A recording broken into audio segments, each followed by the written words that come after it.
Mobile पर नून league के poster किस तरह से बनाएं, तो अभी यहाँ पे मैं इसको क्लिक कर देता हूँ। ये नून लीग वाले सारे पोस्टर आ जाएंगे। ठीक है, आपको जो चाहे वो यहाँ पे लगा सकते हैं। अभी ये फ्री वाला है तो इसमें कुछ प्रीमियम वर्जन है, मैं इसको डाउनलोड कर लेता हूँ। इस ऐप के मतलब मैंने अलग से वीडियो बनाई है, आप जाकर वो वीडियो देख सकते हैं। मेरे चैनल के ऊपर ही आप जाएँ और आपको मुकम्मल वीडियो के अंदर डिटेल सारी बताई गई है इस ऐप के मतलब। अभी मैं आपको साथ तरीका बता रहा हूँ।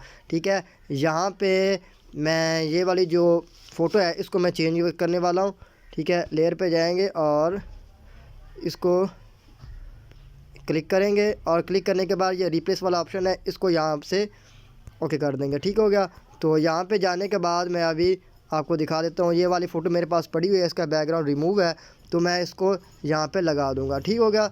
तो नाम भी आप चेंज करना चाहें तो आप जो भी नाम चेंज करना चाहते हैं उसको आप क्लिक करेंगे और एडिट पे चले जाएंगे और जो भी आपका नाम है यहाँ पे